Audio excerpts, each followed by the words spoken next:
Once again, Christian greetings to all our valued listeners and viewers throughout the whole world. This is our special episode number 17 on the last final warning message just prior to the close of provision. And let us go back again to the reading on track number 3, page 70 and page 71.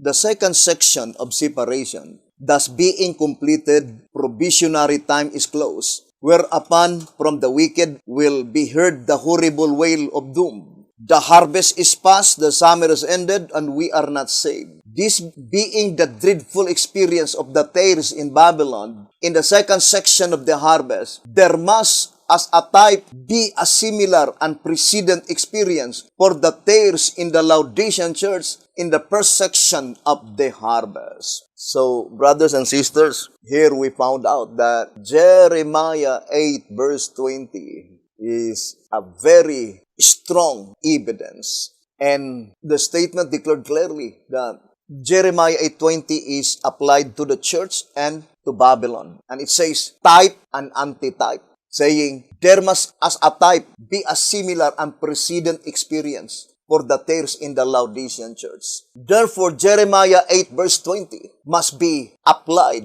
according to the statement, saying the summer is ended. And we will show to you, brothers and sisters, the wonders of this plan of redemption. Because God provided us infallible proofs which cannot be mistaken. Impregnable evidence. Jeremiah 8 verse 20. Now, let us read again the statement in 2SR 255 and 256. It says, the Passover lamp being separated from the flock on the 10th day, so that is April 10, coincides with the separation of the righteous from the wicked in the antediluvian world. So we have April 10 and May 10. Then it says, these coincidences are perfect with the day of the week and of the month, but the one is a month earlier in the season than the other. The Passover being in the first month and the flood in the second, it has been explained that the Passover is a type of the close of provision for the church, and the closing of the ark, a type of the closing of provision for the world. Therefore, there are 30 typical days between one close of provision and the other. If we were given light on how to decipher these typical 30 days, it seems it would reveal the exact number of years from the fulfillment of Ezekiel 9 Passover to the final close of provision. And we will show to you now that God has graciously placed in our hands the knowledge how to decipher these 30 typical days. Now let us go first to the type. The type is the flood and the crucifixion. Let me see this diagram concerning the flood and the crucifixion. If you could find that diagram saying what coincides. So, okay. Now, look at the diagram. That diagram is based on the statement on the shepherd's rod in 2SR 254. Noah entered into the ark May 10, Friday.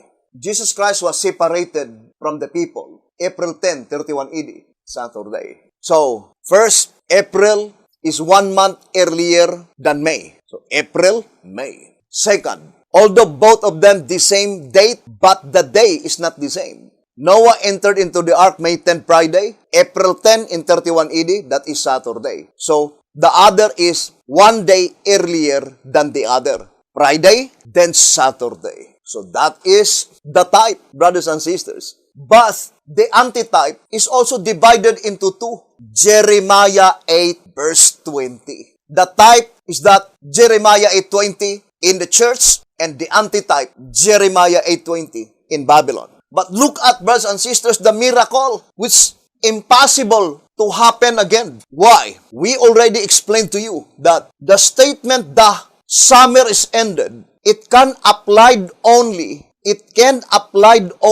brothers and sisters, on the season of autumn. And the season of autumn, we know there are 3 months. And that is from September 23 to October 23, then to November. And we know that December 21 is the commencement of the winter. But Jeremiah 8:20 is a miracle truth Because that summer, it must be April 10 in Bible calendar. Now, we already show to you. Do we have that enumeration from the one at the I listed from April 10? Do you copy that? April 10, 2023 up to 2000. The equivalent in Gregorian, this is Bible calendar. This is Gregorian. And what is the subject? Jeremiah 8 verse 20. That Jeremiah 8:20, the harvest is past, pointing to Bible calendar. The summer is ended, pointing to Gregorian. Okay, that September is Gregorian, right? Gregorian calendar. It's 7858. 7858, the last one. 7858 AD. Okay, then April 10 in 7945 AD.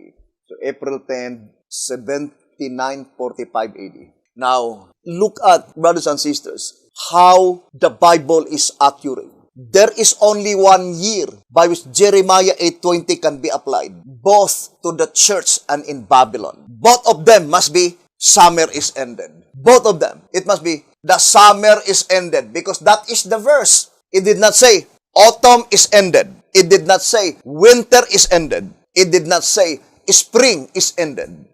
But rather it says the summer is ended.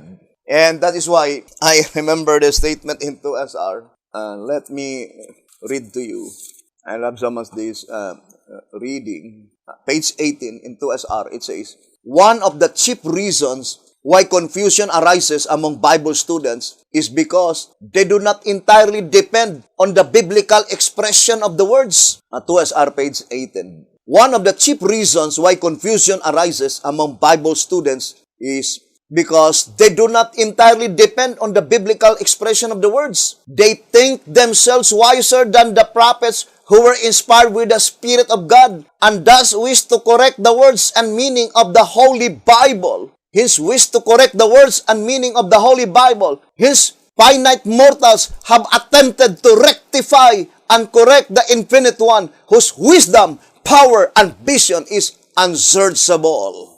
You see, brothers and sisters? So, when Jeremiah 8 verse 20 declared, it must be fulfilled as what it is written. Since it says, the summer is ended, it must be at the time when the summer is ended. But every year there is summer. How can you rest assured that that is the fulfillment of the prophecy?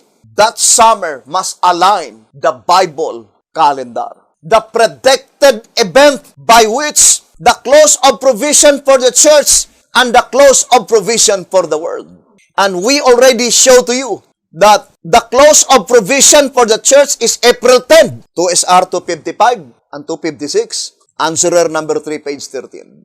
But it must be April 10 that will fall in the time when the summer is ended. Now, for example, let us go to timeanddeath.com, Bible calendar. April 10, 2020. That was October 9, 2018 in Gregorian calendar. Well, that is already the time by which the summer is ended. But the fact is, nothing happened in April 10, 2020.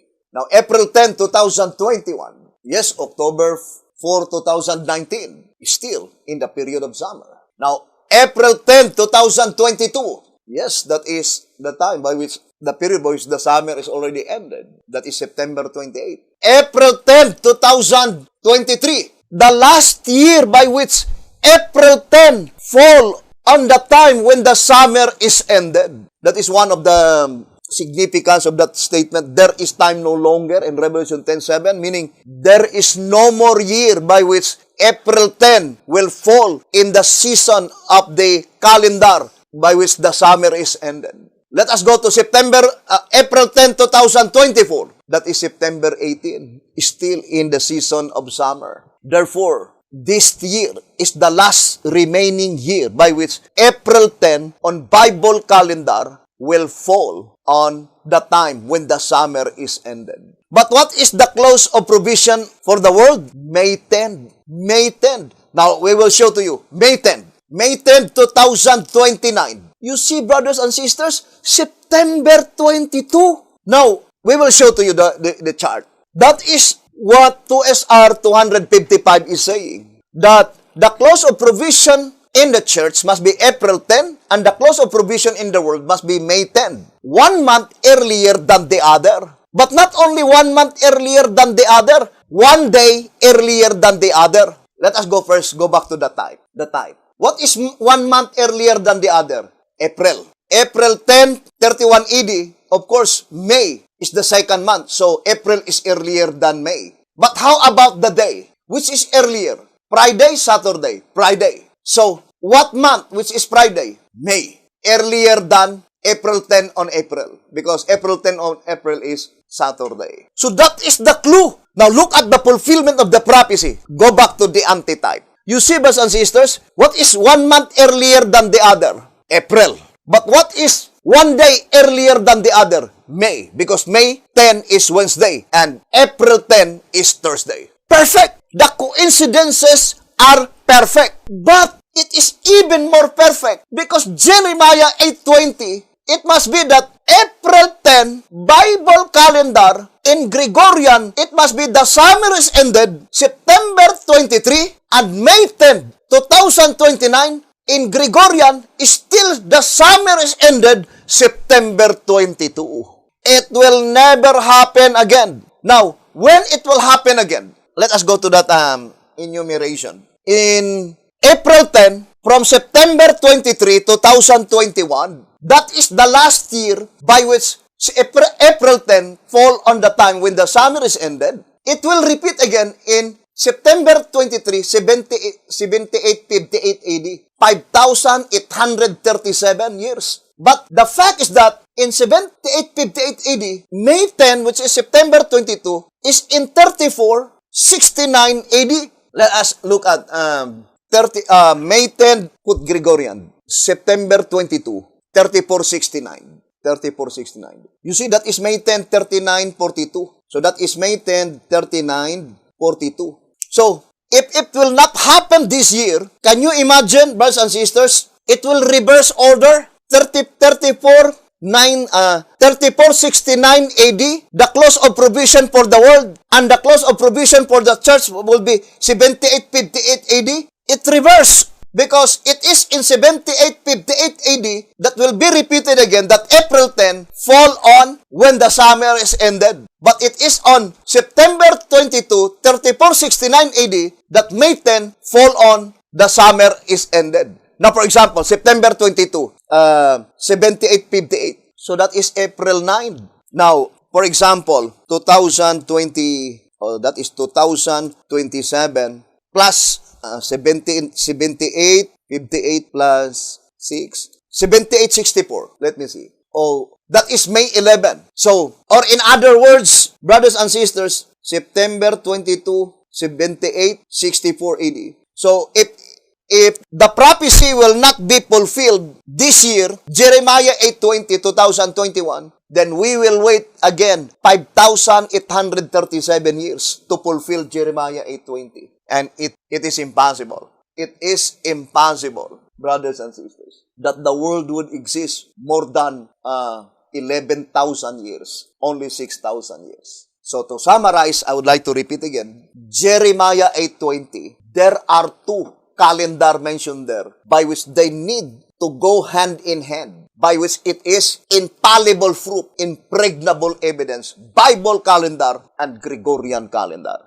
What is the Bible calendar? The harvest is past. And there are two harvests according to tract number 3, 70 and 71. First in the church and second in Babylon. In the church, that is April 10. In Babylon, that is May 10. 2 SR 255.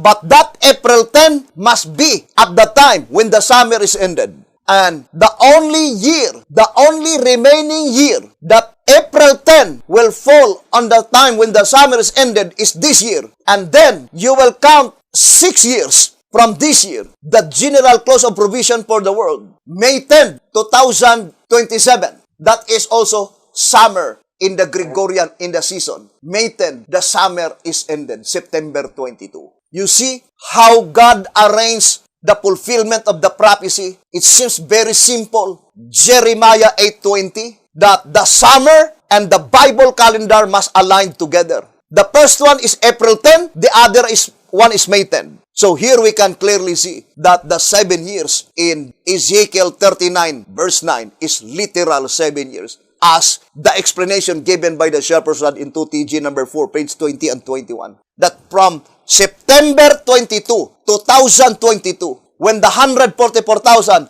living saints arrived in the premillennial, literal, physical, premillennial kingdom, there will be 7 years to the commencement of the millennium. So, hoping, brothers and sisters, to repeat again, this proof is infallible, impregnable evidence. It cannot be broken. Jeremiah 8:20. That the Bible calendar and the Gregorian calendar lock up together, go hand in hand. And it is called infallible proof because happens only once in a lifetime, brothers and sisters. And this is the last year by which April 10 fall in the time when the summer is ended. And then May 10, 2029, in Gregorian calendar, September 22, 2027. You see, miraculously, that is a miracle working through. In Bible calendar, different dates. The other is April 10, the other is May 10. But when it comes to the Gregorian, both of them is on September. The other is September 23, the other September 22. Why? Because the clue, one is earlier than the other. 22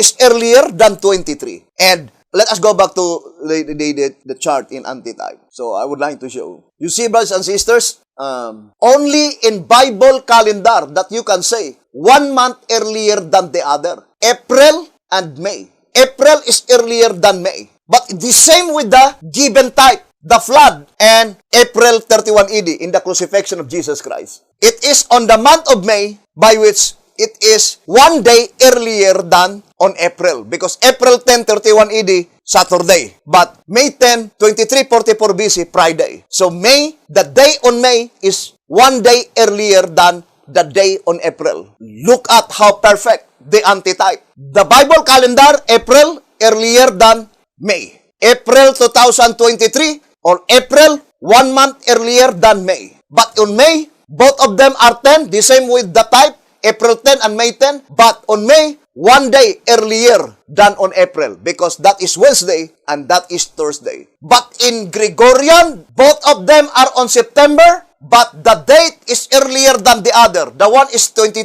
the other is 23. And the day is earlier than the other because the other is Wednesday and the other is Thursday. Perfect. The antitypical fulfillment, it was already foreseen by God 1,000 years ago, even before Pope Gregory changed the calendar. That is how perfect our God is. And to prove to the devil that God knoweth beforehand, even what wicked will do, God already know it beforehand. And can you imagine Jeremiah 8:20? It was written in the days of Jeremiah, but it is a prediction that Jeremiah 8:20 is a combination of Bible and Gregorian calendar. How they match up, that the Bible calendar April 10 should fall on the summer when the summer is ended, that May 10 would fall at the time when the summer is ended, and that is the fulfillment of the prophecy, by which if this year could not be the fulfillment of the prophecy, then we will wait 5,837 years.